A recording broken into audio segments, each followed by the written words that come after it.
box is green. Dagwood, I put 2 clean pairs in your drawer last night. Why didn't you put on the other pair? Well, the other pair's blue and green, too. Now, Dagwood, keep the blue sock on your right foot, take the green sock off your left foot, and then put on the other blue one. Yeah, but I got the right sock on the wrong foot already. Well, now I'm mixed up. Never mind. Oh, thanks.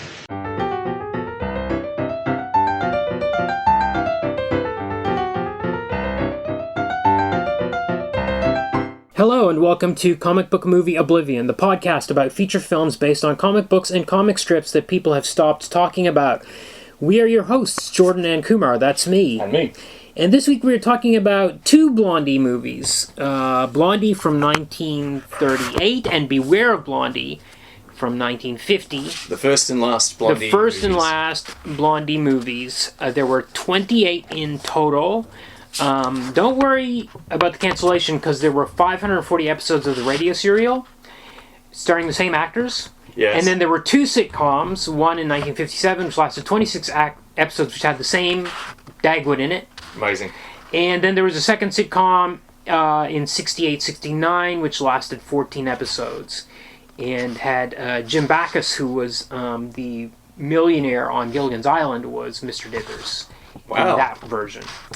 So this, we may have mentioned last week, this film series holds the distinction of being the comic book adaptation film property with the most number of films. That's right, yes. Yeah, more than... Which I think actually you mentioned in the week that you spoke to Steve Bissett. Yes, that's right. Yeah, it's come up a few times. And we've been kind of putting it off because there's 28 of them and didn't know how...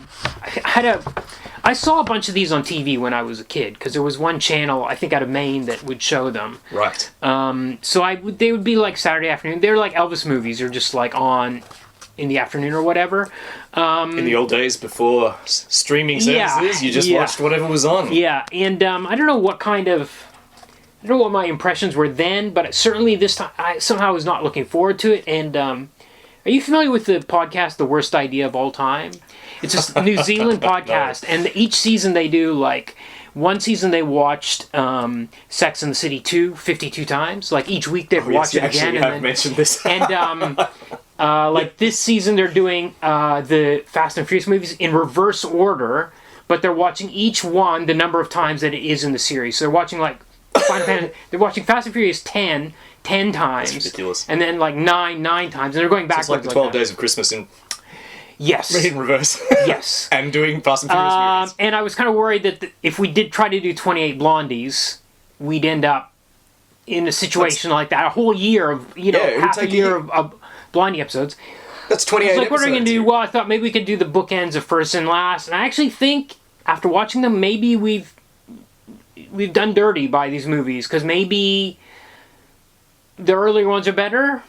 Maybe, and maybe we should have done the first 2. There's no way and maybe we'll do another episode with like 3 or something. I don't know. We'll see how we come feel back at to the it. end of Like this. we've promised to come back to a few properties, and none perhaps more deserving than Blondie, considering the quantity of films that exist in this series. There's 28 movies. This boggles the mind. Yes. They'll go for about an hour. So yes, they're only about an hour. So that was an interesting thing too. Is a lot of movies from like the 30s and 40s are on our list, but I look at them and they're like 60 minutes or something, or 55 minutes, and I'm like, well, is this really pre-TV? This is a movie for sure. Before there's a TV in every house, you go to the cinema and you see this thing that's 55 minutes long. Yeah. Now looking at it, it's like, well, if I do this 55-minute movie, we got to start doing the TV shows and the serials and all the stuff we've cut out because we claimed they were too short or whatever. No, I mean, these were released in cinemas. I think that's our... Oh, well, no, it's not our sole criteria because we do streaming films as well. Yeah. And direct-to-video films. Yeah. But, these were feature films despite being short. Yes. There was just a different demand and so a different supply in these decades, the 30s and 40s. Yeah. And I did find I found a Saturday Evening Post feature on Chic Young, creator of Blondie, from 1948. So near the end of the cycle of the movies. And it's referred to in this 48 article as B movies. And when I heard that term, I thought, maybe at the time, maybe 50 years ago, the term B movie didn't mean poor quality. It meant lower budget, second tier on the studio's books, or in their eyes. This is like less attention to this one. That makes sense, because they do seem... I mean, they're not just shorter, they're shot like weekly television, aren't they? Yes. They look like sitcoms. It is like a sitcom, yeah, absolutely. It is. Were you able to find confirmation for that theory? No, I didn't look it up. I just got it. That's your sense. Just seeing the term B movie, and this was kind of a Saturday Evening Post feature that's kind of a... It's not a fluff piece about Chic Young, but it like doesn't really mention his assistants. Like, he mentions one of his assistants that he works with. It says Chic Young draws the characters, and then he hands it off to the assistant to draw the backgrounds. And there was a topper on the Sundays that he wrote and sent off to New York to somebody else to draw. And that's the only mention, but by 1950, I believe, from what I've read, Chic Young was losing his eyesight and was completely, like, giving up a lot of duties. And none of that kind of stuff is mentioned in this feature, which is... It's got a little bit of negative stuff, maybe a little bit, but it's... And I don't want to call it a puff piece, but it's... It would surprise me if the writer would outright say these are crap movies in that feature. You know what I mean? Sure. Like they're junk movies. I think... Because that would be opinion. That's why... To me, I felt like maybe B movie meant something a little bit different in 48. I'd be very excited to confirm that. Perhaps we'll find out next week. Yeah. So, pause the podcast. Oh, yes. Okay. You don't need to pause the podcast. Even if you don't know what Blondie is, there's a twist around 1930. But you can't even find comics that happened before the twist, really. It's very difficult. So... Probably, I can't think of... There's twisty... some weird stuff in the movies, the two that we watched. Well, at least they're very episodic. I don't think they can be spoiled. No. Yeah. So no, don't pause the podcast. Okay, so don't pause the podcast. Yeah, so as I said, it's hard finding strips. Right. I had to scour the internet. I went onto one particular Facebook group that I'm a member of that posts Sunday comics, and I downloaded a whole bunch from there. Well done. And if you try to read them online, there's only one site. It's not like Go Comics. There's some other site that hosts Blondie, and you have to pay. Yeah, I noticed that. Comics World, I think it's called. Yeah, something like that. I went on to Washington Post, and they had the most recent 12 or 15 dailies on there. And the Sundays, but I read those. Yes, I also read them. I read them on Comics World, and you get to read a certain number before you're cut off. Oh, okay. I didn't read the Comics World one. Anyway, I'm sure we read the same tricky ones. to find. Well, you managed to find 80 pages, which is pretty good. Yes, I managed to find 80 pages. Mostly Sundays, which are not like the dailies, which is... Maybe we'll come around to that a little bit. We'll have to, because there's some oddball stuff going on there between the dailies and the Sundays. Because they're not, unlike a lot of other strips, they're not really connected, even though there is some continuing storylines happening in the early Blondies. True. Well, you got us a selection of Sundays from the 30s, 40s, and from 1950. I think 1950, Yes. 1951.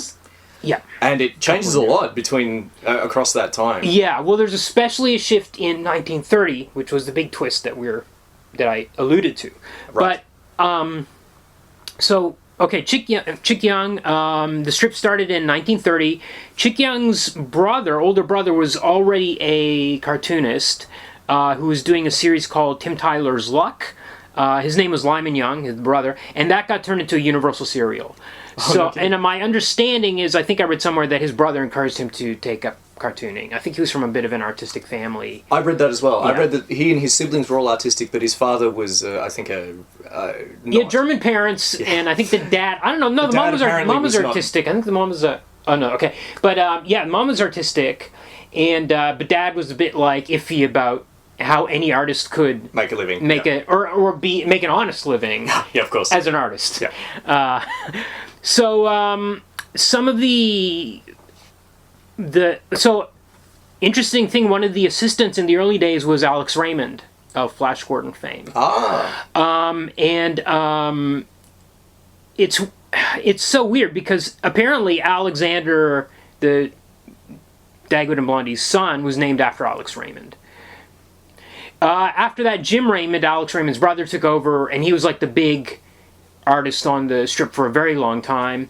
When Chic Young died in 1973, Dean Young took over. That's his son, yep. Yep, supposedly.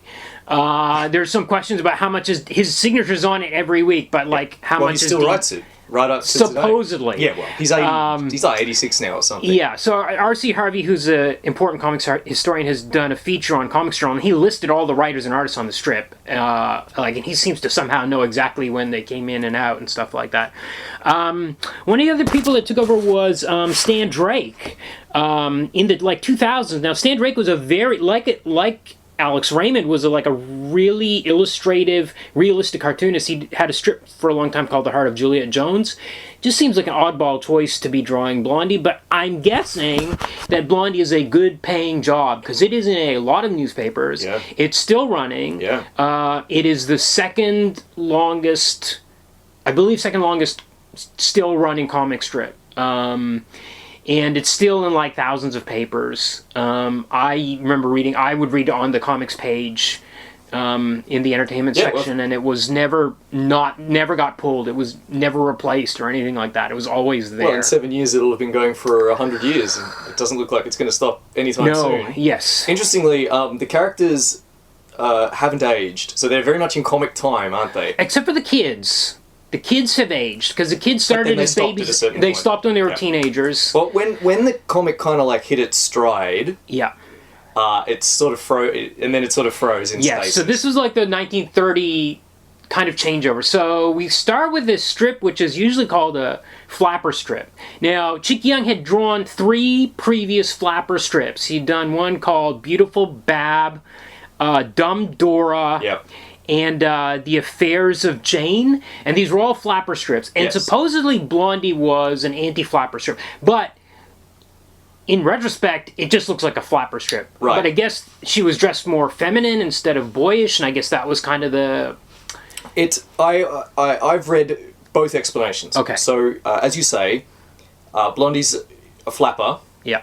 And apparently popular in the late 1920s and early 1930s were pretty girl melodramas. Yes, absolutely. Yeah.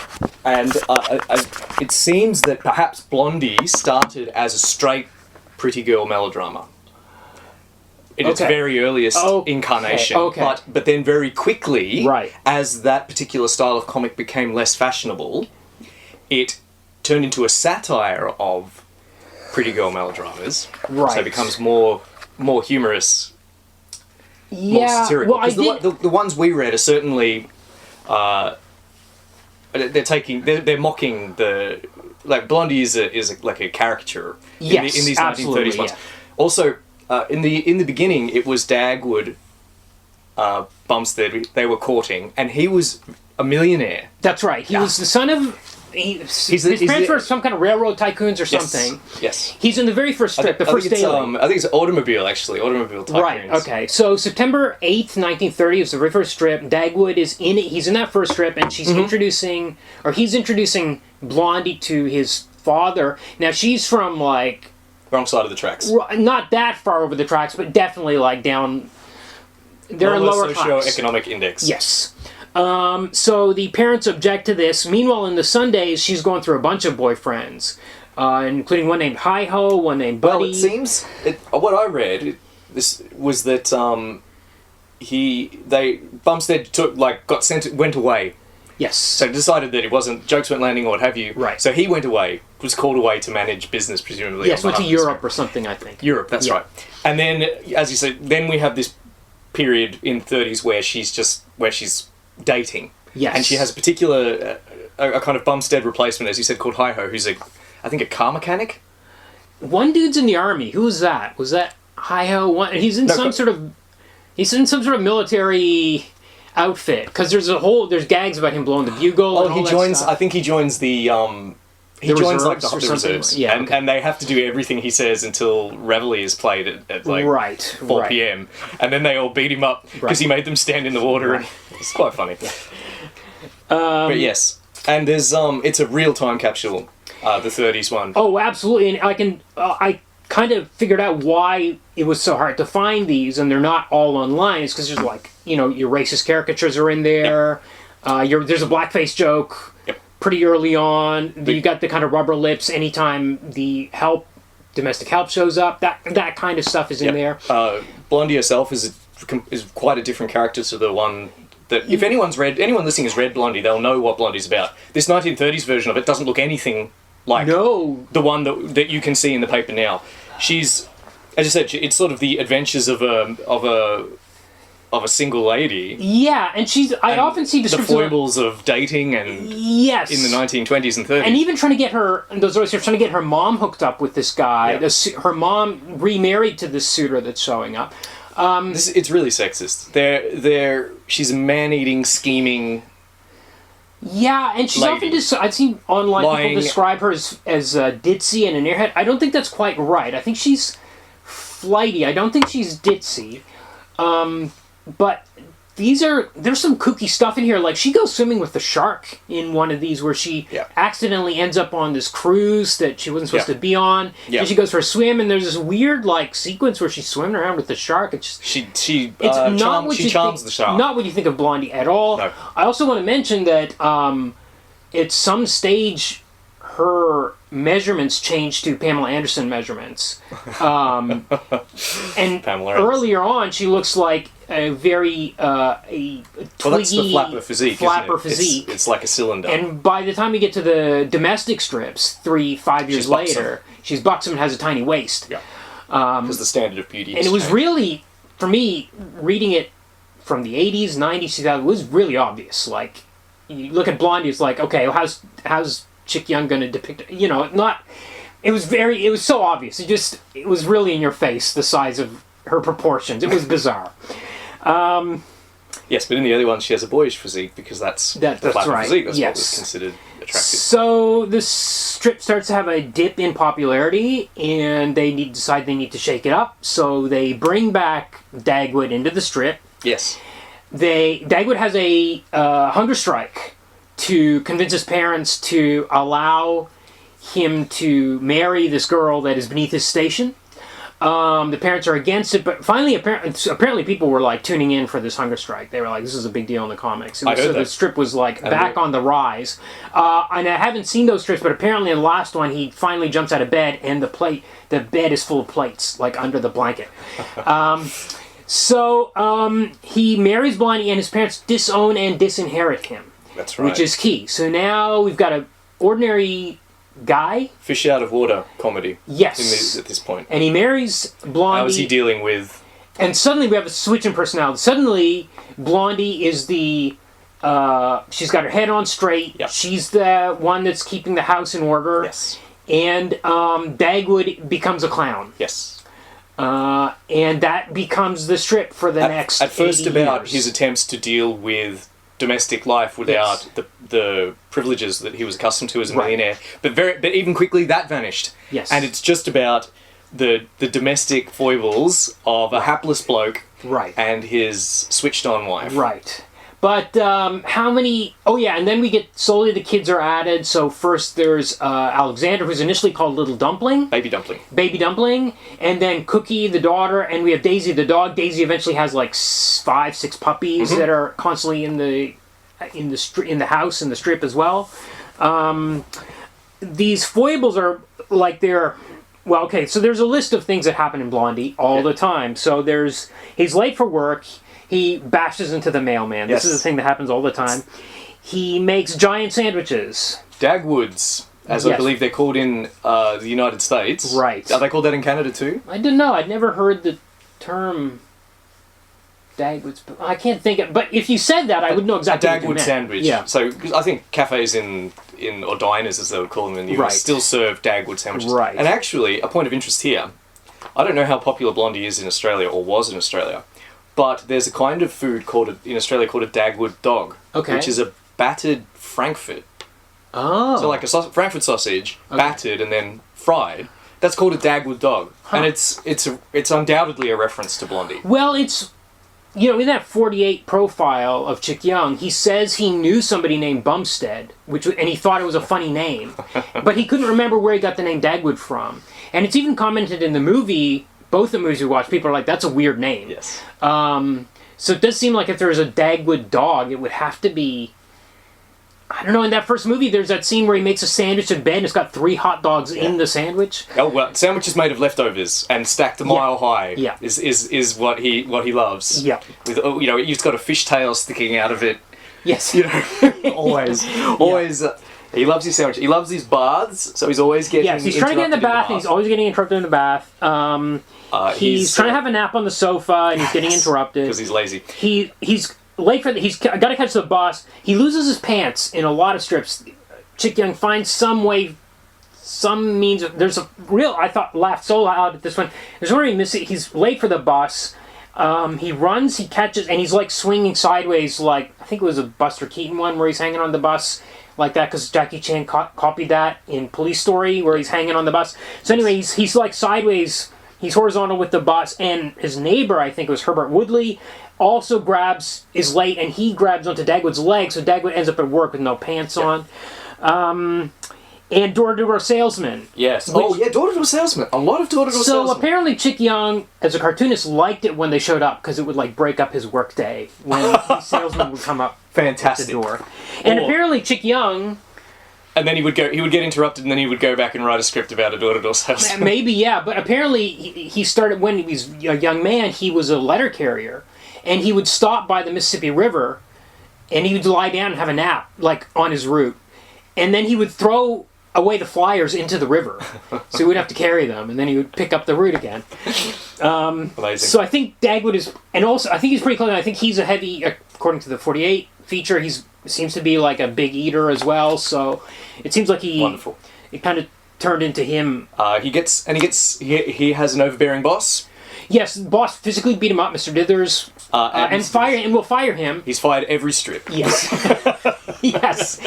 And then rehired through some silly circumstance. I don't even think they explained the rehiring. He'll just be rehired. He's just there at work the next day anyway. Yeah. There's only, of the strips we read, which are not a lot, but of the 80 read, there's one where there's a gag about the rehiring, where he's like, Dithers has to put in an ad to hire a young man, and then Dagwood's like the one person that meets the description of it.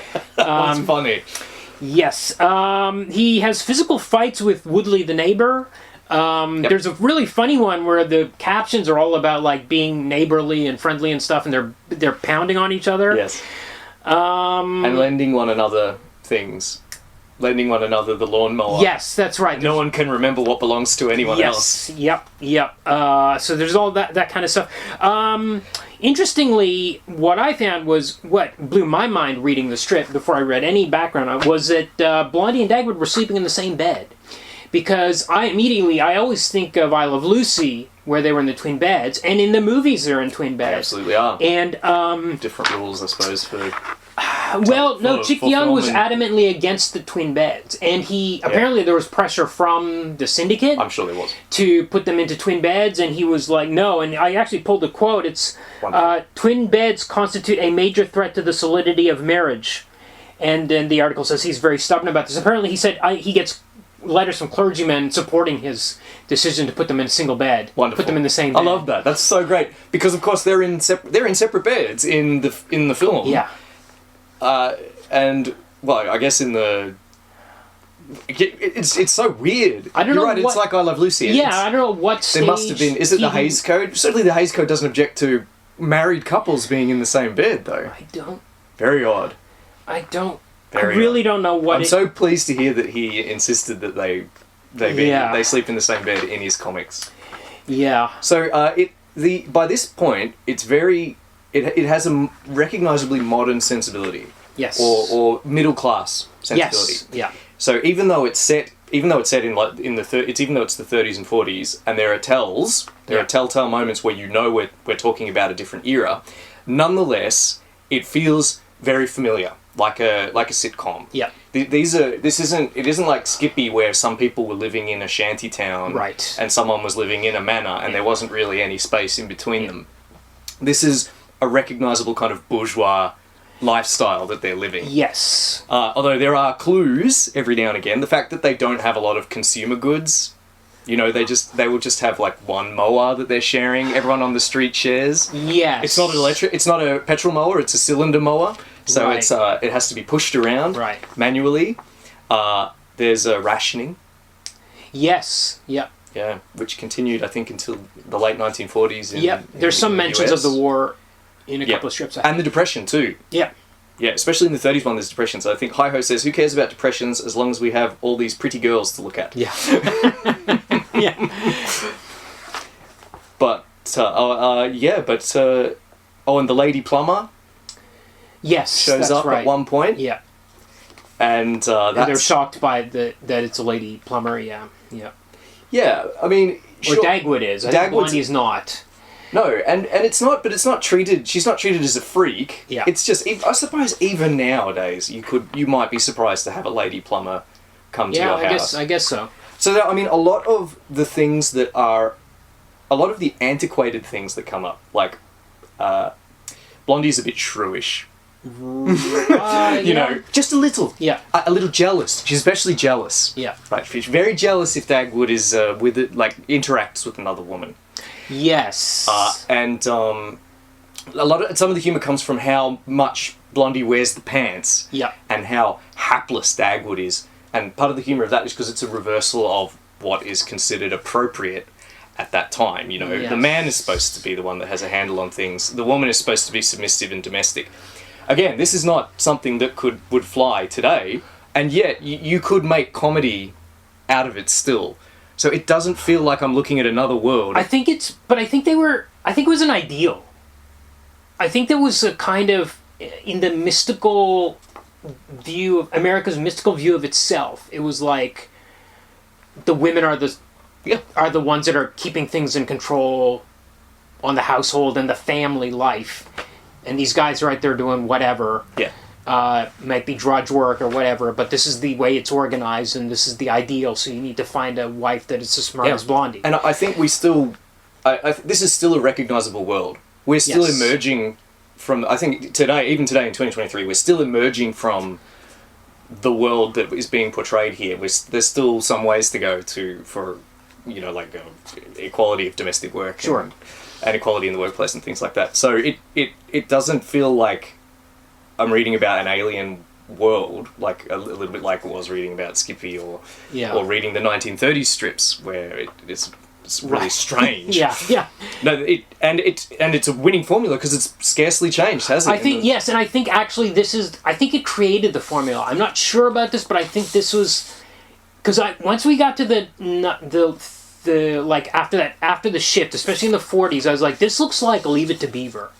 Just the neighborhood and everything about it. And then when I was like, oh, these two sitcoms were actually made of Blondie, and they both failed, but they were on at the same time, especially that first one, I think around the same time as Leave It to Beaver was on TV, and I'm like, well, you got one of these situations where the imitator has kind of, is more popular than the originator. I think at that stage, but I do feel like reading these strips, I was like, this has to be where it started. Like, it's very possible, very possible. Because a lot of I'm thinking of the other really popular kind of strips at the time, and they were all kind of like bring up father. It always had some rich person or something like that, which is how Blondie started out. But once it became a middle class suburban thing, it was like this is a template for 100 other shows and comics and things like it. Was super popular. I wrote down that there was some advertising survey conducted over 7 years, and 74 out of 100 women read Blondie at the time. Wow. Yeah. So popular with presumably men and women. Yes. Yeah.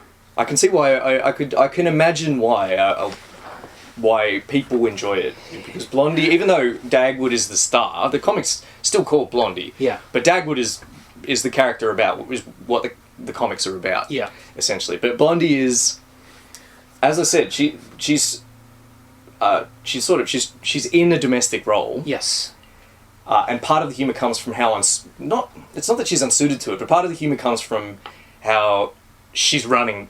Yes. She's in charge. Yeah, absolutely. And Dagwood is, what would you, a hen? He's not a henpecked though, because they love one another. No. It's very much of its time, but I don't. He does dumb things, and then she has to She has to fix them. Yeah. Fix them or confront him about the dumb thing he's done. Yes, and he never really uses his prerogative as the head of the house to enforce. He can't. Yeah, no. He doesn't have the capacity. Yeah. To do it. Yeah. I do want to add, I think these are actually, I don't know exactly how the workload was split up over the years, but I think the cartooning is I think the comic timing is really good in these Sundays. I think the way the punchlines hit, where often there's a gap between the second to last panel and the last panel, where you get the... I was smiling and laughing some kind a lot. of twist, yeah. Especially, there was a really funny one where Dagwood's having a dream. Yeah. He's dreaming, I think he's dreaming about girls. Yes, right. And Blondie just knows. Because he's smiling so broadly in bed. Yeah, he's smiling in bed, and the only reason he would be smiling while asleep is because he's having a dream about girls, and she slaps him and wakes him up. Yeah. He's like, how did you know? And he goes, I don't like the way you look. Yeah. So I think that it's of its time. It's a bit old-fashioned of its time, but I wouldn't say that it's a deeply sexist comic. I think that Blondie is actually not progressive like Brenda Starr, but a person who definitely has agency in her. Definitely. Yeah. And the humor is not. This is when it's transitioned from the 30s to the winning formula. Like, she's not ditzy. Yeah. She's not airheaded. She's not. She's manipulative, but only when trying to get Dagwood to do what she wants. She's not trying to. Yeah, she tricks manipulate strangers. They trick one another. They're always trying to trick one another. It's charming. It's really charming. But I mean, speaking of being of its time, so the kids ended up aging up to teenagers and then stopped at some stage. So the kids are now teenagers, and Mr. Dither's construction company is now some kind of website. It's a web, and Dagwood is the webmaster. The webmaster, and he works on it's a modern computer. Right. It's a flat screen. Right. He's got a flat screen and a keyboard. And he's just but otherwise he hasn't changed. And Blondie's he doesn't wear a tie and a hat to work anymore. Right. Yes. Blondie's running catering business. There was a thing about he had this one button on his shirt for like 50 years. Ah, yes, but they took away the button.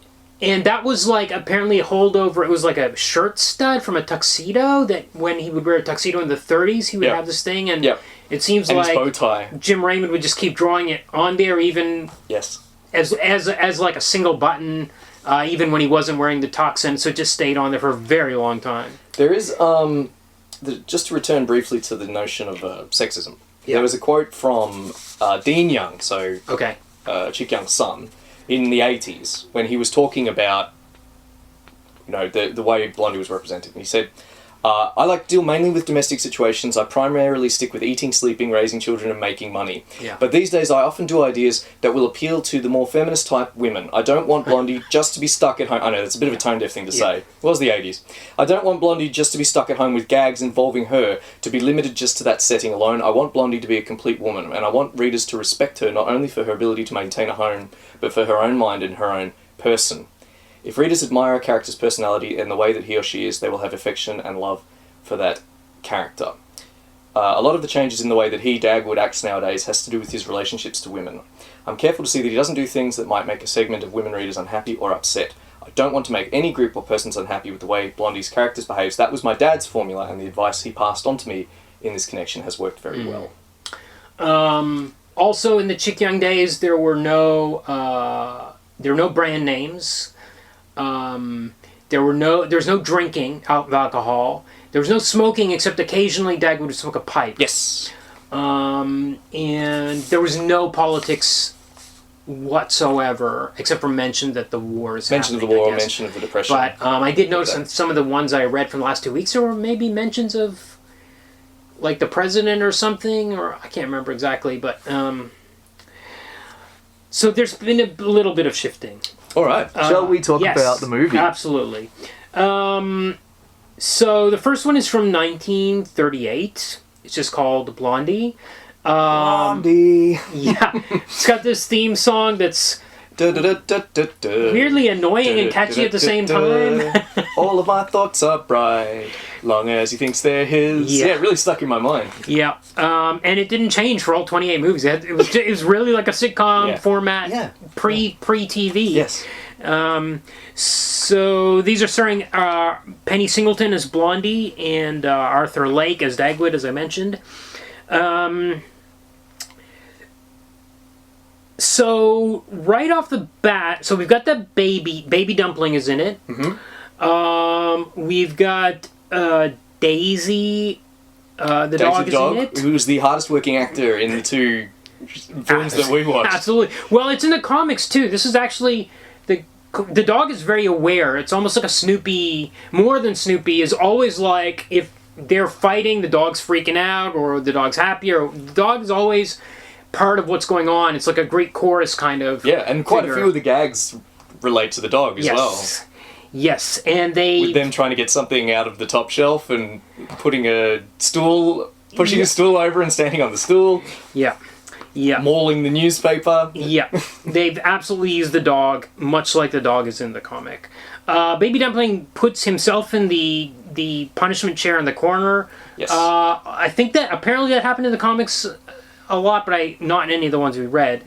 Dagwood is really super dumb in these movies, especially this first one, where he's come down and where he's wearing two different socks, and this is in the opening scenes, and she's like, I put 2 pairs, go check the drawer, and there's this whole who's on first thing about the socks, which it's just dumb beyond, he's dumb beyond belief. Yeah. And then she's like, somebody rang the doorbell, she says it was your brother Gus, and then he has to do a double take a second later, he's like, I don't have a brother Gus, that kind of stuff. We get the door ritual right away where he's late for work and they have this thing where they have to open the door and line up so he can bolt out at top speed. Does he hit the mailman in this first one? I don't think he does, actually. But he does in the opening credits. Yeah, So they're building up to it, or they shot 3 back to back. I don't know. So he gets to work. He's a salesman. No, he wants to be a salesman. Oh, right. Okay. His boss won't promote him. He wants a raise because Blondie is pressuring him to get a raise. Yes. He wants that raise so that Blondie can buy new furniture. Yes, for their anniversary, which is like the next... Their 5-year anniversary. Yeah, which is like the next day or the day after or something. Now, Dagwood has signed a promissory note or like a loan note, or he's guaranteed a loan. He's guaranteed a loan. For this ex-secretary that worked at the Dithers Company. Mm-hmm. And she's like quit, and he's going to have to pay on this loan. It was a little bit complicated. It's interesting that this... Well, he's the guarantor for the loan, so she skipped out on it. Yeah. Which he should have known. And you think that's what the movie's going to be about, but it's not about her. I mean, I feel like that ex-secretary is going to show up at some stage. I kept waiting for her to show up, but she never did. She never did. No, the problem is that Dagwood is on the hook for $563.80. Okay. I think. Okay. And the loansmen are going to seize his furniture unless he pays it off within 24 hours. Right. And this is real Blondie Begins kind of stuff, because Mr. Dithers doesn't know any. He says, I don't know anything about your home life. He's trying to say stuff about his anniversary and what Blondie's expecting. He's like, I don't know anything about your home, which is not in the comics. No, Mr. Dithers comes over. He shows up at their house with work to do, or he's like, I got to take Dagwood to work, and she's like, okay. Or he just wanders in to see what's going on. Yes. Yep. So this is like the origin of, their relationship, I guess. I don't know if it improves later on. Or it might have just been a bit that he's just being dismissive of what Dagwood's saying because he doesn't want to engage with him because he's a blithering idiot. Yes. He might know perfectly well that all about Blondie. But he convinces him, if I can get they're trying to secure this deal, which is a plot point that comes up in the other one as well. Secure the deal. That's like it's an easy right around, I guess. So he gives him an out because Dagwood goes to Mr. Dithers and says, any chance I can get a raise and also a bonus of like $563. Right. This is like ridiculous. No. But then he goes, oh, hang on, look, no, I have an idea. Because the salesman had been trying to nail down this reclusive building developer who is staying in a hotel. And he hates salesmen. Yeah. And won't engage with them. Throws them out if they come to the door, hides from them if they try to get a hold of him. Yes. So, and this hotel staff are, the concierge is they know he doesn't want to deal with it, so they turn people away. That's right. And so Mr. Dithers says, all right, if you can get him to sign with our firm, you can have that promotion, you can have an extra $10 a week, and I'll give you a one-time bonus of $570. To me, it's... So again, going back to that secretary, to me it's crazy that the plot was not, I'm going to find that secretary and get her to pay. It's like Dag was like, oh, I'm going to pay it. No, she skipped. Yeah, well, he asked it. Well, Yeah. so yeah, she skipped out. I kept. No, she's got away with it. Well, because we expect, especially in a film this old, we don't expect criminals to profit from the proceeds of their crime. In fact, it was a condition of the Hays Code that you couldn't show criminals profiting from crime. There had to be punishment for crime. But she gets off with it. She just runs. Yeah, in fact, in the second movie as well, I expected an arrest scene of the criminals at the end, and it's not. Good point, but they don't get anything, do they? They didn't actually steal anything. That is true. Okay, so Dagwood goes over to the hotel. Yep. And he's hanging. He says, I'm just going to sit down here and wait for this dude to show up. He doesn't know what he looks like or anything, but he's going to wait. And he sits down on the couch, and he's sitting next to this other guy. We know that the other guy is the. We know that the other guy is the guy that wants his building done. And they watch this this bellboy trying to fix a vacuum cleaner with no luck. The guy doesn't know how to fix this thing. So they're like... And they both become fascinated. When he leaves to get a wrench or something, or a screwdriver. They're like, we can fix this thing. So they decide they're going to sneak the vacuum cleaner up to... Well, first of all, their room. Yeah, well, they work on it for a while, right there on the the floor of the lobby. And then they decide they need to take it away and tinker on it in his hotel room. But they need to sneak it away. They know they're not supposed to be taking this thing up to his room. Yes. And this woman comes out, and they're like, okay, the guy tells Dagwood, like, you pull the cord, go around that corner, pull the cord, and sneak it over there. But before he does that, this woman comes out, and she looks down at this vacuum cleaner. She's so annoyed that this thing's sitting in the middle of the floor. And she yells, Porter, Porter. She's Porter, and then she looks down again, it's gone because Dagwood's pulled it away. And then she turns around and goes back into the room she came out of, which we now see as an optometrist. And I thought it was a very funny gag about her worry about her glasses. Obviously aren't working. Glasses aren't why was there an optometrist in the hotel lobby? It makes no sense. I was thinking, what? It's it's like one of these super deluxe Dubai hotels where like everything's in the one building. You don't have to leave it.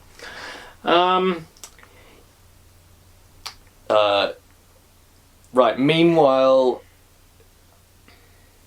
he spends ages trying to fix it with him in the hotel room. Yes, in the hotel room. That guy's got a daughter. She's called Elsie, which is also the name of the secretary. Coincidentally, the name of the secretary that absconded. Yes. Okay, so I can't even remember the sequence. It was amazing to me that this was only 1 hour long, because a lot of shit happens in it. And I was kind of like, I was really, it started out, it was going to be a domestic sitcom. I was like, how's this going to go for an hour? And then, like, all this stuff kept happening, and now that we get this mix-up with this note, the loan, and the two Elsies. Yeah, well, the loan shark? No, the enforcer, right? He comes around to Dagwood's house, to Blondie's place, to find him. Yes. Because he hasn't shown up at his office like he said he would. Yes. And that's where Blondie finds out about... some note from Elsie. But he's not... He won't tell her Yeah. because it's not her business. Because it's men's business, right? One thing I found about... I'll talk about it a little more later, but one thing I found about the films was that they were a lot less... they were a lot more sexist than the comic. Yes. I'll talk a bit more about it later, but I found it was a lot less generous with Blondie's kind of like brains and agency, and a lot more really kind of demonstrating, really locking her into the role. And even, as you know, at the end, she argues in court that it's all her fault. All the incidents. Yes, but she negotiates the deal to get the she does raise do that, and all which is great. But there's much. I feel like with these films, there's a much stronger undercurrent of kind of like ideas about the role of women at the time. Right. And the comic, on the other hand, despite being contemporaneous, is much more. There's much less of that. undercurrent of sexism present. Anyway, that was a digression. So he won't tell her anything about it. By the way, I wanted to mention the weight machine in the bathroom that Dagwood keeps putting coins in. So silly. He puts it, but it was very silly but surreal. Like, there's a few surreal moments in this movie which I think kind of match the surrealness of the size of, like, Dagwood's sandwiches, let's say. This is strip humor. Yes. So he puts some coin in the machine. It says you are 163 pounds and you are an idiot and you have no future, something like that. And yes, he's like, that's exactly what it is. Pretty much exactly what it is. So he puts another coin in and says the exact same message, and then another guy comes in and he tries the weight machine and he gives a good message about you're going to be very You will succeed in it. You are this many pounds and you will succeed in your next business deal. And Dagwood's like, okay, I'm going to try this again. He puts it in and he's like, and then the machine gives him some message like, are you... Save your money, pal. Yeah. I love that little moment. There's a little moment like that in the next one where there's an elevator that does a double take. Like the dial in the elevator does this little spring thing when... Anyway. So I did like that little bit. There's a moment at some stage here where Blondie and Dagwood have this little romantic moment at home and quiet moment together. I think he's worried about something. I can't remember what it was. And then there's this kind of like dopey music coming on. I'm like, this is really dopey. But then they dance. I was like, oh my god, that's diegetic. They're listening to the radio. That music is in the scene. I was like, okay, I forgive you. So she calls... There's a lot of non-diegetic music in this, though. I think it's worse in the next one. I don't think it's quite as bad in this one, but we'll get to that. It's fine. So, it's a film without music. She gets angry at him. She calls the hotel, Elsie... Well, she's found out about the note, and she assumes that he's philandering. Right, yes. That he's stepping out on her with this Elsie. Yes.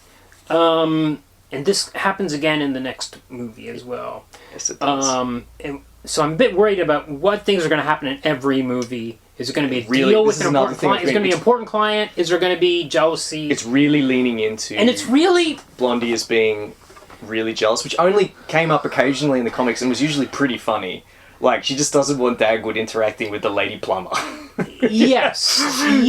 You know, sure, you'd of course you'd love a lady plumber, wouldn't you, Dagwood? And Dagwood's like, oh yeah, I'm all about equality of the... I'm all about women being able to do any job. And she's like, yeah, I bet you are. Yeah. Because she's very comely, this lady plumber.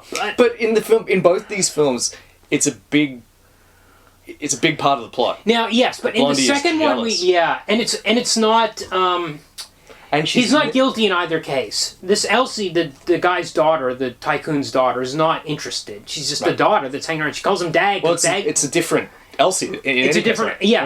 and then the next one, it's all a scam. Yes. But he loves Blondie, and he never even looks like he's going to stray. No, and he shows no interest in other... And especially in the second one, even though it turns out to be a scam, all right, but it was so hard to buy...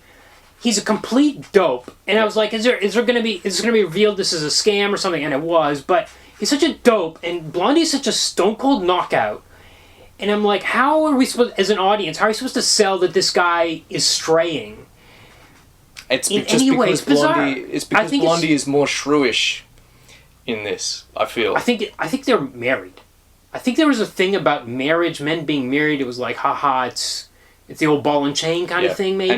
And she's a bit more like Lady Macbeth, right? She's absolutely nagging him about the raise.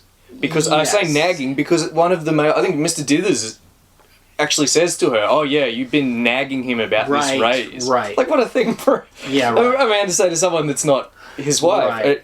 So she's swapping the furniture, the existing furniture. She's getting $300 credit on it on the new furniture. But meanwhile, the loan company is going to take his furniture if he can't pay up. So there's two threats to the furniture, and they come into play. Her in-laws come over. Her mother and her sister come over in their new car for the anniversary in their new car, and no one has a car because this is because it's pre-1950s, isn't it? So everyone's taking the bus. Yeah. So they they show up at the house. The old furniture gets taken away, but then the loan company comes in and takes away the new furniture. I kept right? waiting for that to be the setup for a joke. That Blondie's expecting the furniture to be taken away because she sold it. Confusing. I was really annoyed that didn't happen. I wasn't annoyed. I was confused. I was like, wait, is this the loan company taking the furniture, or is this the? I was like, who's taking the furniture? It's played completely straight. First the furniture movers take the furniture, and then the loan company shows up and seizes the furniture after it's been exchanged. Yeah. I was waiting. I was like, what a perfect setup for a mistaken identity thing. Like, Dagwood tries to stop the legitimate movers from taking his old furniture that's going to be replaced with the new furniture, but it just didn't happen. I was really, it was weird. I was really irritated. It plays out very weird. So he gets fired at some stage. She calls the hotel. She talks to Elsie on the phone. And I mentioned that. And Elsie calls him Dag because that's what her dad calls him. So she's convinced there's something going on. Meanwhile, Blondie's ex-suitor, this guy named Chester Franey, shows up. Yeah. And so there's some jealousy here where Dagwood's like, ooh, this ex-boyfriend has showed up. Well, he's a bit sleazy. He keeps embracing her. Oh, yeah, and then he ends up in a fist fight with him. Yeah. They trade blows. Just like in the comic. Yes. Because they're always scrapping in the comics, aren't they? Yes. Always There's a scrapping great line here where the whole family now thinks that Dagwood is cheating, and the mother, Blondie's mother, calls him a philanthropist. You philanthropist! Yeah, I did like that. I did like that. Yeah. Another bit that I really liked was when Blondie's found out, in inverted commas, about Elsie. Yeah. And he gets home after fixing a vacuum cleaner all day, and the mother and the daughter are there, and Blondie embraces him on the driveway, and she's like, "You're like deadbeat buster." Yeah. He's like, "What? What are you talking about?" And she goes, "Shut up, keep smiling." Yeah. They're both smiling because of how important it is for her to keep up appearances with her mum and sister. Yeah. But of course, it all, as you say, it all comes out. Yeah. The mother calls him a philanthropist. Yeah. And so he steals the car. He drives off in their car. He goes, "I gotta fix this. I'm gonna tell you who Elsie is." Yeah. So he goes to presumably go and get Elsie, the daughter. Yeah. And Mr. What's his name? The building magnate. And he finds out, the magnate finds out that he's a salesman from Dithers, and he's been turning down Dithers salesmen all this time.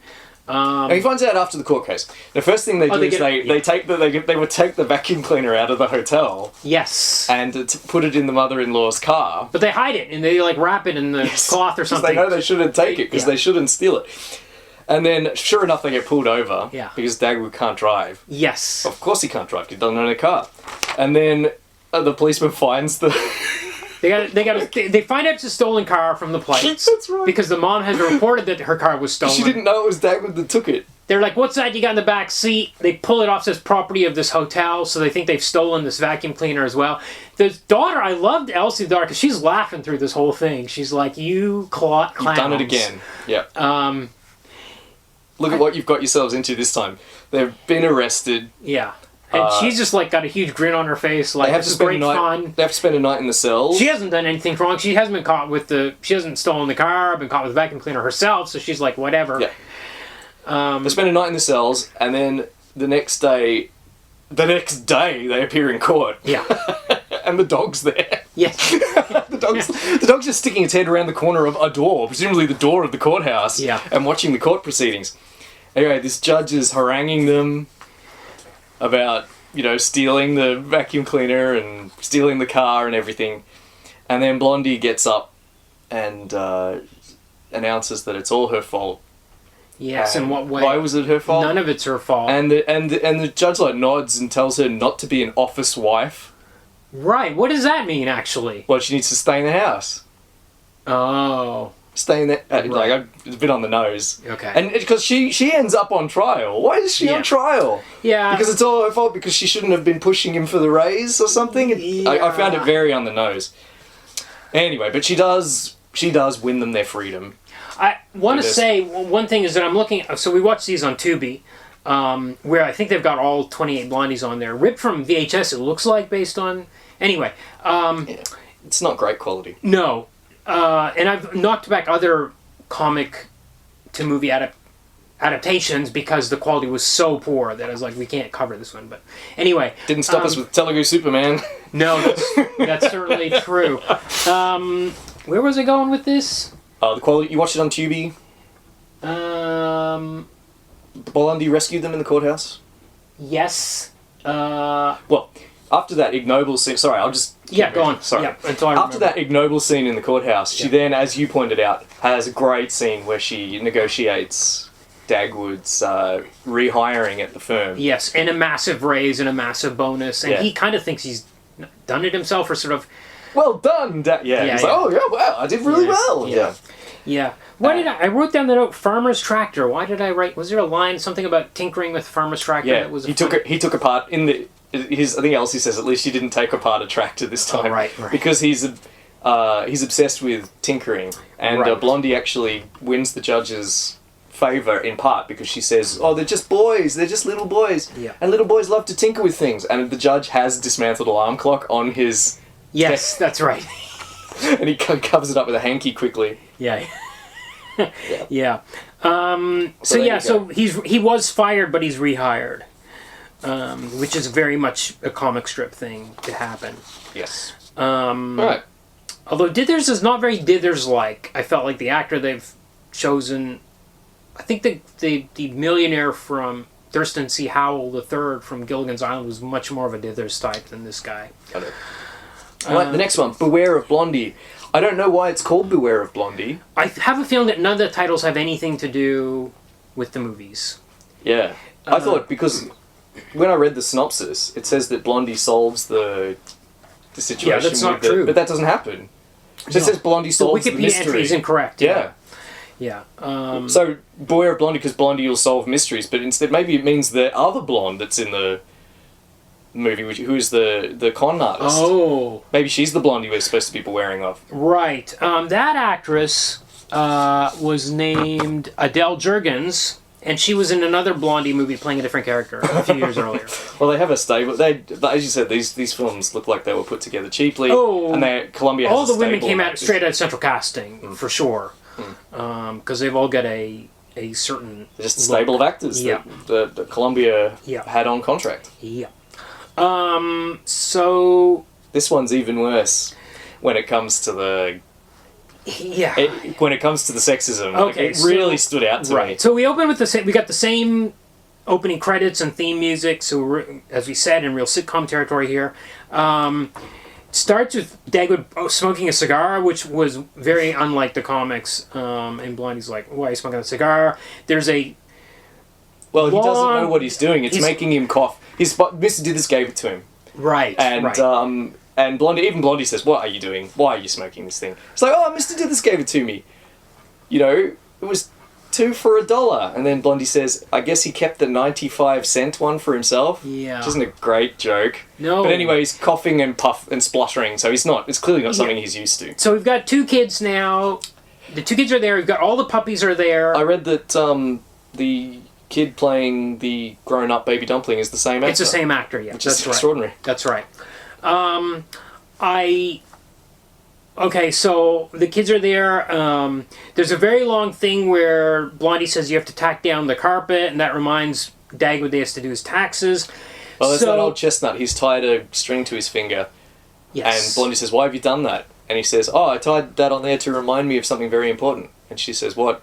And he says, "I don't remember." Ha ha ha ha. Yeah. That joke has just been used so many times. We watched the first movie. I started laughing. Even as dumb as the stuff about the socks and my brother Gus was, there were good gags pretty much from the beginning of the movie. This one, I probably was waiting 10, 15 minutes before I had a good laugh. I think some of the stuff when he's doing his taxes, because it's so repetitive how he's getting the numbers wrong and why, because people are talking around him. I started laughing at some of this stuff. But it was not like the first one. I feel like the bloom is between 1 and 28. Exactly. It's 12 years later, and it feels like things are getting a little bit tired. And as we say, we haven't watched the 26 in between, but there's definitely it seems like there's some formulaic stuff. There's even there's a trial at the end of this. It's a dream sequence. Another trial. But there's another trial. I'm like, that dream sequence. Anyway. And it goes on forever. That was the thing, and it's right at the end of the movie, which is the thing I want to mention about the last one was, why I wanted to talk about the Tubi was, it's an hour and 6 minutes, and I was looking at the time on it, and it was like 5 minutes from the end. I'm like, they haven't resolved this yet? And suddenly there's pow. Suddenly it's very fast. Oh, there's a trial. It's like a Deus Ex Machina. It's Deus Ex Dithers. You're let off, and then Blondie solves. She makes a deal with Dithers to get Dagwood rehired. Exactly. And in this one too, this trial, I was like, I looked at the clock. It was 55 minutes in. That as well. That was a dream sequence. And I put that in the first 20 minutes. Why is that at the very end of the movie? Written. And it's like a 10-minute thing with a bunch of dumb gags in it. And I mean, Arthur, like, I guess he was. There was no point. Like he's no Buster Keaton or a Laurel and Hardy. He's just sort of rolling to do all these kind of jumping off a rock. Yeah, hitting a small rock, it becomes bigger with his sledgehammer. It's really corny, and as you said, it just went on and on and on, and there was it wasn't related to the plot. Yeah, it's just look at Dagwood doing this jumping off a rock. Yeah, it was absolute filler. It's like we need to get to the hour and 6. Yeah. 1 hour and 6 minutes, so we need 10 more minutes of material in here. I think the pacing is not great with both these movies, but it's so much worse in the second one. I think the first one had more. The gags were there to distract you from. Pacing almost doesn't matter if the gags are good. I think. Sure. Like, that whole thing with the woman with the glasses, that happens twice, where she comes back out and then the guys are talking about the vacuum as if the vacuum is here, and she looks down, she sees no vacuum, she goes back into the optometrist again. I'm like, you could cut all that stuff completely, but there are actually good gags that I laughed at, I felt. So, in this one, it was fewer. And also I noticed there's a bit more, as I said, I keep bringing it up because I thought it really stood out to me. This one, a lot of people treating women meanly. The garbage men yell at,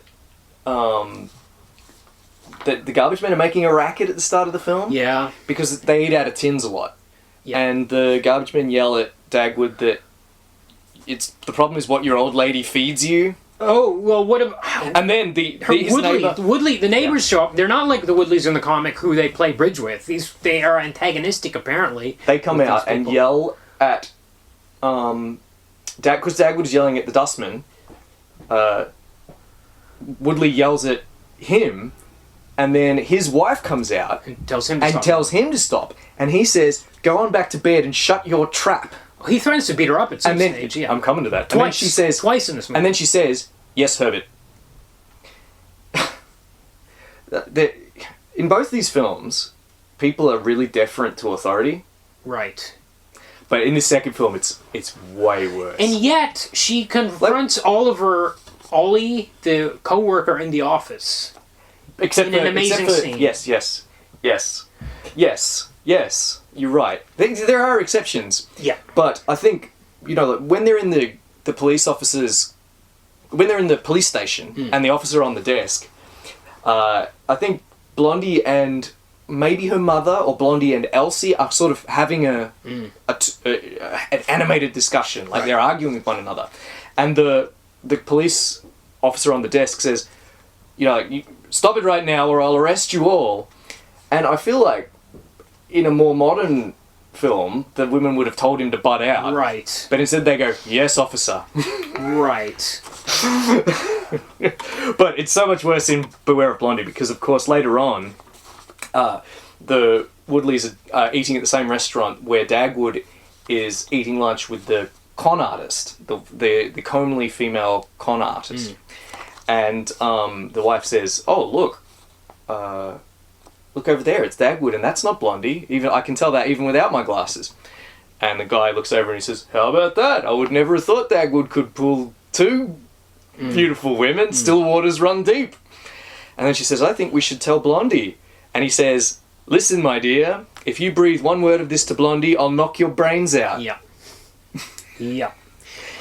Absolutely. And it's just played absolutely straight. Yes, and yet later in the movie we get this sequence where this woman is supposed to she claims she's being beaten by her husband all the time.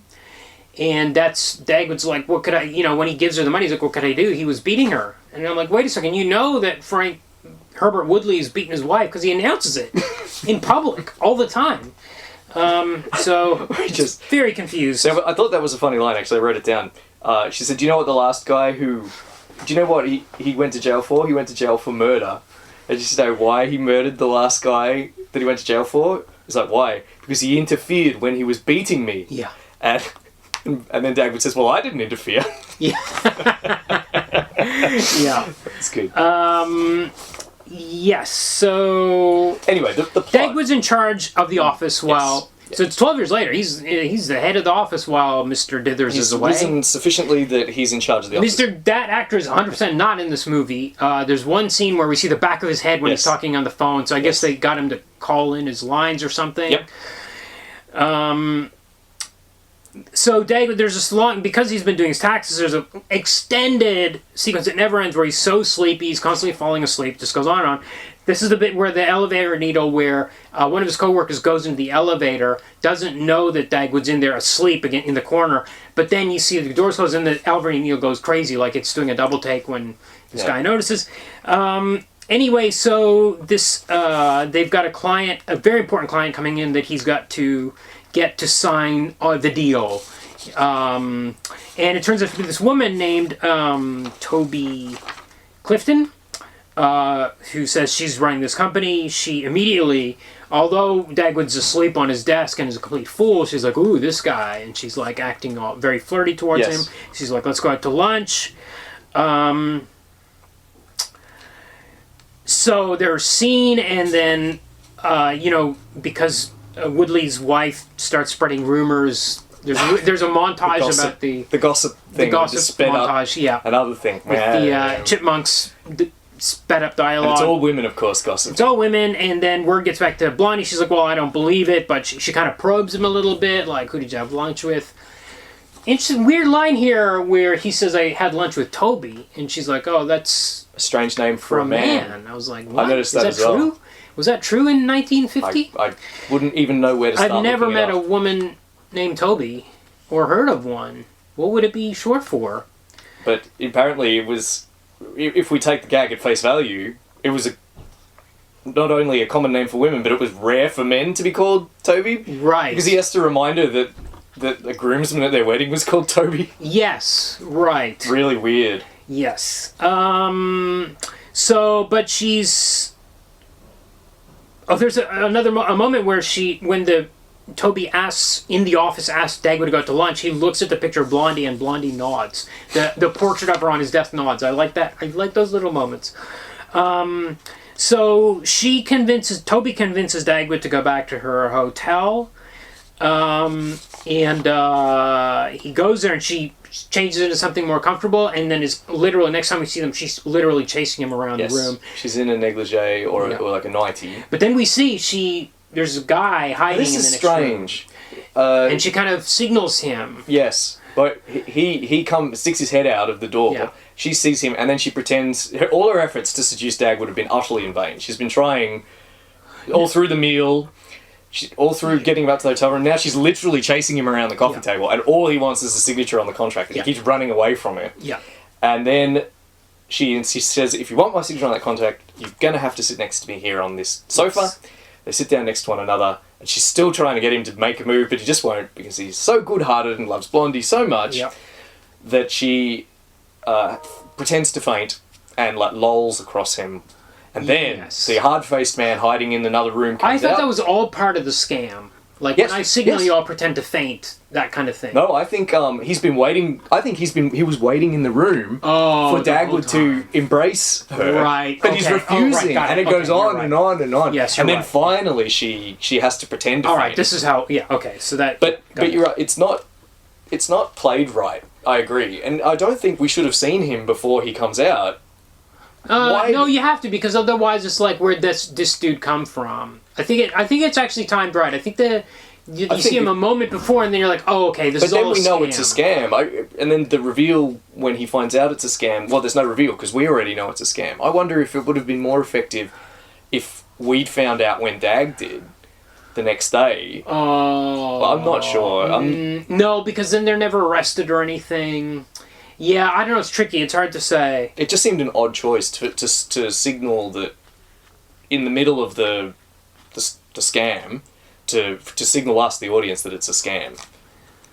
I mean, why not wait until... Then when the man shows up the next morning and says, I'm Mr. Clifton or whatever it is, and here's the contract. Yeah. And then he calls up the hotel and finds out that she's booked out and left with his $5,000 check. Yeah. I don't think it would have improved the film very much, but it just felt like that would have been a more natural way to tell the story. Okay. It really doesn't matter. Anyway. It's a 10-second edit, literally, to cut her looking at... Yeah, it just seemed really odd. I mean, okay, that's strange. Why put it in? Right. So at this stage, Blondie comes into the office. She's going to surprise Dagwood He's with the the kids. She's made lunch for him, she told him to eat in the office, but he's not there. And then Dagwood's rival at the company, this guy Ollie, who wants the job of being head or second in command to Mr. Dithers, is like, well, he's out with his client, but she's this beautiful lady. And Blondie gives him a real dressing down. Like, brilliant. You're the one that's saying she's beautiful. You're the one that noticed her ankles and all this kind of stuff that you're talking about. She absolutely tells him off. Yeah. If there'd been more of that. Yeah. Then we get this 10-minute dream sequence. This is at 56 minutes. I'm looking at the 2B meter, and it's like, well, what's happened is 10 minutes to go. The scam is that the hard-faced man is pretending to be the blonde con artist's husband. Well, he might caught him in an that's right. So he's yes. And then he threatens to, he threatens to beat up Dagwood, won't let him leave. Yeah. Then he insists that he be paid off, essentially. Pay me $5,000, and right now, not tomorrow. Right? She says, "I'll get my money from New York tomorrow." He says, "No, give me the money right now."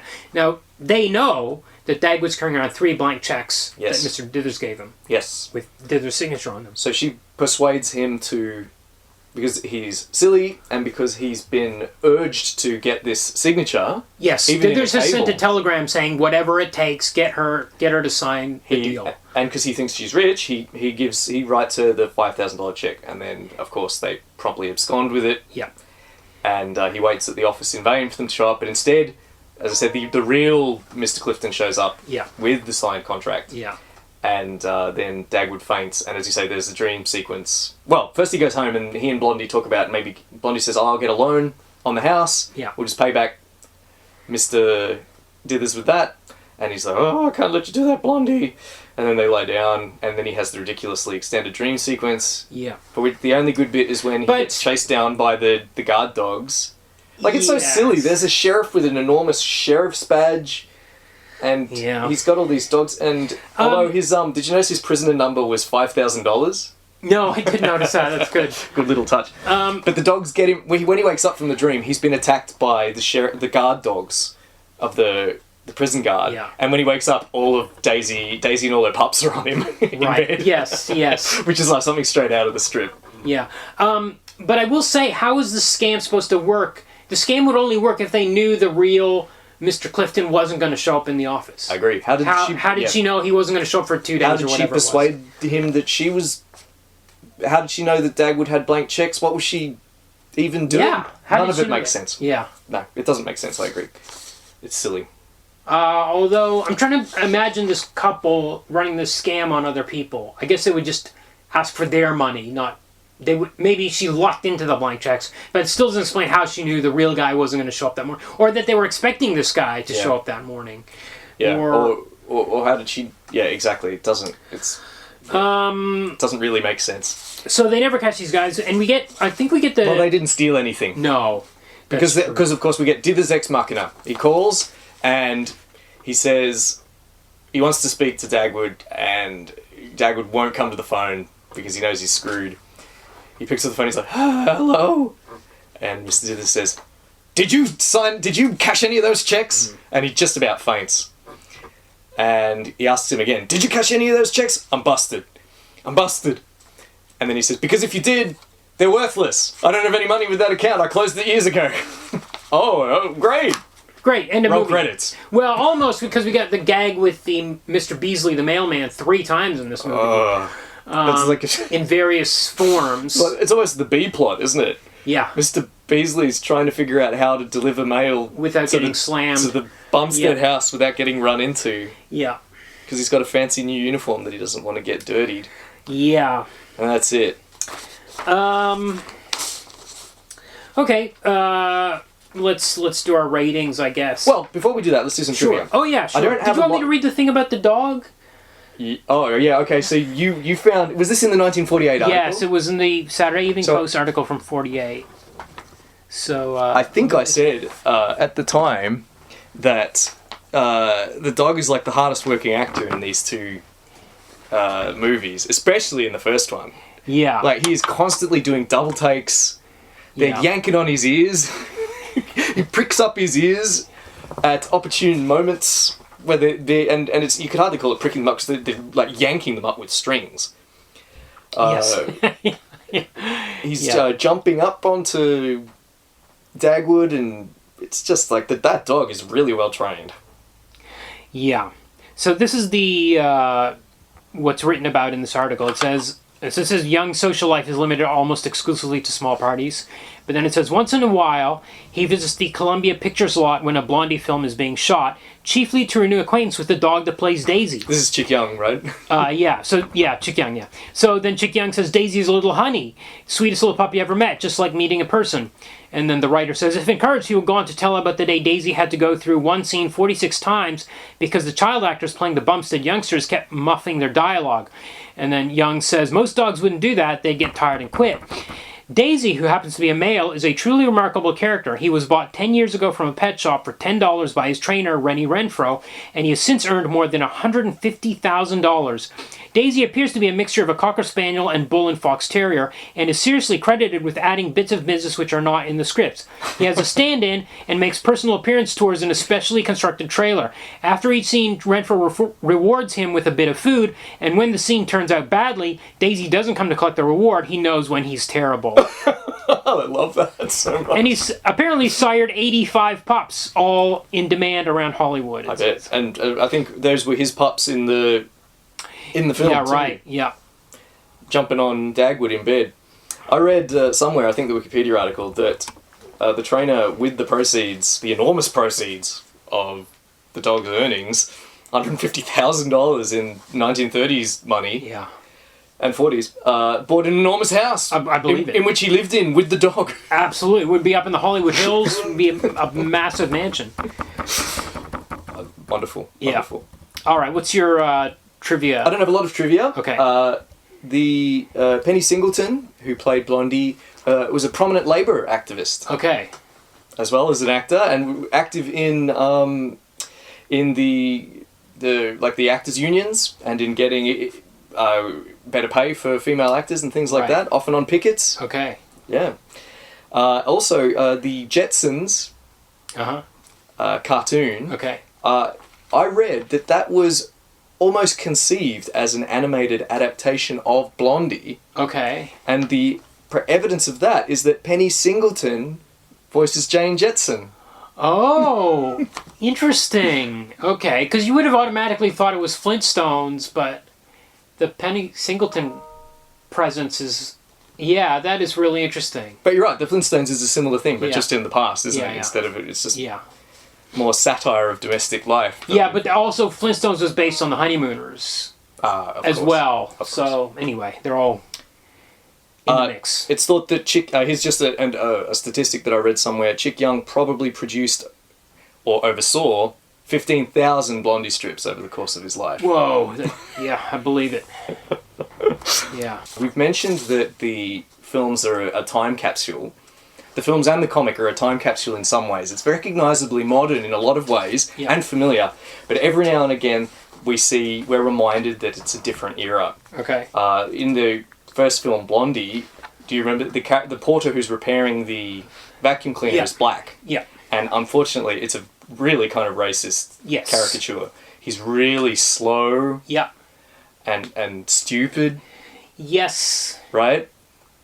And he just sort of has a poleaxe look the whole time. Yes. That really noticeable, like really jarring.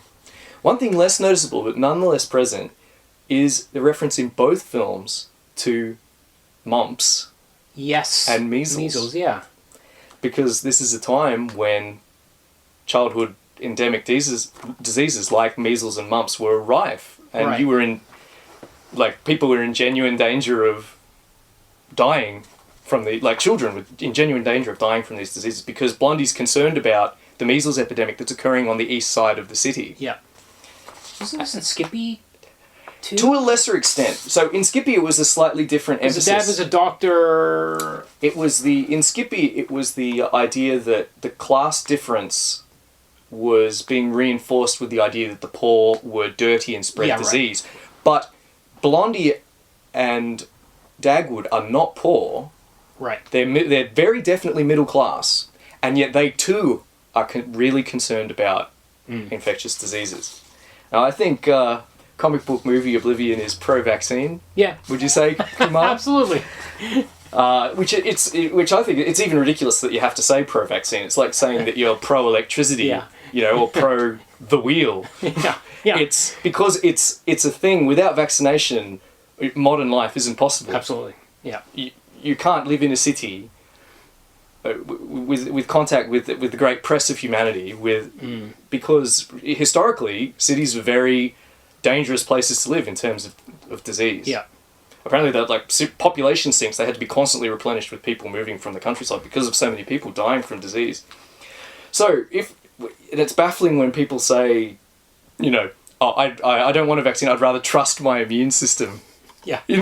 like Blondie and Dagwood didn't trust their immune system. Their immune system was all they had. Yeah. Right. Yeah. And they were people died. They're worried about these diseases. They're worried for their children. Yeah. Chic Young's first son, his eldest son, died of diphtheria, which is a disease that's preventable by vaccination. Yeah. At the time, in 1937, he took a year off. Yeah, went to Europe. Because he couldn't bear to draw children. Yeah, and Jim Raymond took over the strip for that year. Yeah. So, if you say something like, read a book, or at least read Blondie...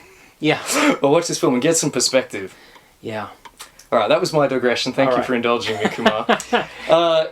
Let's do our votes. Yes. Okay, the comic strip. I'm going to say yay. Okay. I think it's really funny, especially from the... First of all, the 30s ones are interesting because you're seeing another world. Yeah. The world of the Depression, kind of a bit sexist. Yeah. Very different. People behaving in ways that seem odd. Yeah. And then, of course, the 40s and onwards, a very funny, very familiar world of a kind of middle-class bourgeois household. Yeah. And their humorous interactions, manipulating one another, funny running gags. Yeah. Definitely. I can definitely think the comic is worth reading. Yeah, I think so too. I was surprised, actually, because as I said, I only really knew it from reading it in the 80s and 90s, and it just being a thing that was just there. Blondie was never... I don't remember it really being funny in that era. And seeing these early ones was really good. I was surprised how good, as I said before, the comic timing was. Yeah. I was laughing when I was reading them. Yeah. I don't often laugh just when you're sitting reading something quietly by myself, but I was definitely laughing. Yeah. So what are we going to say about these two movies, which, as I said, I bet if... we can only vote on the two we watched. Yes. And for me, it's going to be a nay. Okay. I just think they're not funny enough. The pacing, they're too long.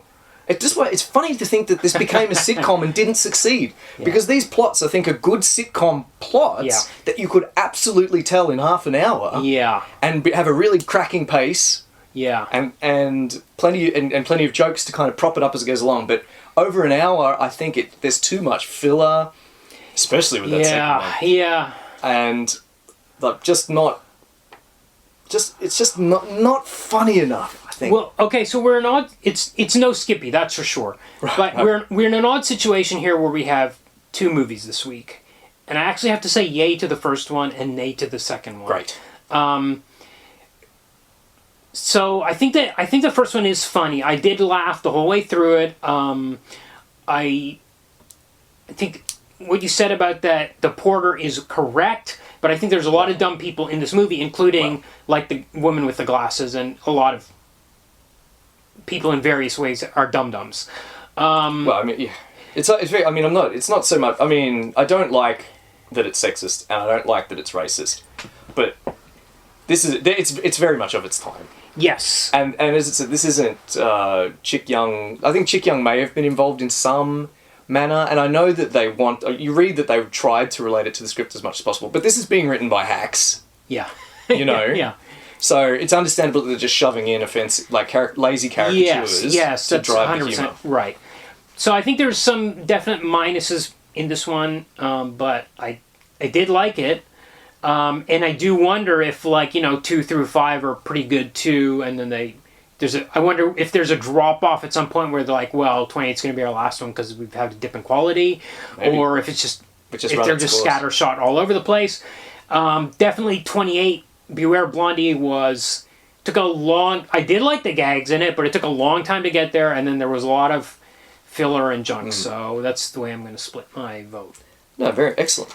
And adaptation. Ah, interesting. Shall I go first? Yeah, go. Essentially, for the reasons I voted nay, I'm going to say it's not a good adaptation. Okay. Even though all of the elements are present. Yeah. And there are certainly gags that are reminiscent of the gags in the strip. I feel like they don't really carry over properly. In the strip, as you said, this great comic timing, and it's bang, bang, bang, panel, panel, panel. Or in the film, it sort of drags out, meanders, like with that joke about the socks where he comes down wearing a green sock and a blue sock, and he says, I've got another green sock and blue sock pair upstairs. I couldn't put that one either because it also didn't match. Yes. And then she says, well, why didn't you just take... It just goes on and on. And it's not a good format. I think it's funny to hear that it didn't succeed as a sitcom, because it's just not a good format for... It'd be a great format for a sitcom, I feel. Yeah. Not a good format for feature, or even... Not what we would call feature length, but an hour-long movie. Yeah. And of course, Blondie is... Dagwood is more stupid, so they've ramped up his stupidity. Blondie is more shrewish and nagging. I feel like it's not kept the great stuff that I liked about the comic and brought it over to the Yes. I think we're in it... Okay, I'm going to say nay, but I'm going to say it's an unfair nay in the sense that how do you adapt a daily comic strip into a movie? You have to build a plot. And I think the reason it's a nay for me is because there's all these plots about clients and signing deals, and that's... In the comic, it's about Dagwood's forgotten to do something, and Dithers literally beats the shit out of him. It's not about the contract or the client, it's about Dithers and Dagwood's failure to do this thing. You can't build a plot around it. But every single one of these daily strips, newspaper strips, we're going to end up in this situation, especially if it's a gag strip where you're going to make a movie and they're going to have to try to build some sort of story around it. You've got to change it utterly. And I think that's why, to me, it does not feel like it doesn't feel like the comic in terms of the tone of the pace of it, if you know what I mean, like in the sense of him trying to have a nap again and again and again, trying to have a bath again and again and again. I completely agree. I completely agree. And it's perfectly possible for us to say yay for the film and nay for the adaptation. We've done it many times. We did it the very first week with Friday Foster. Yeah. So, perfectly legitimate vote there. Okay. Next week, we will be moving on to The Rocketeer. Yes, this is going to be great. I have never seen it. I've read the comic. Yep. Well, I've seen it, but never read the comic. But we had Alan Arkin passed away a week ago or something, and he is in it. It was the only comic book movie credit I could find him on. Okay. I don't think there are any others, so... it's perfect. Yeah, it's perfect. Be our little... In some more necro podcasting, we'll be doing The Rocketeer. Absolutely.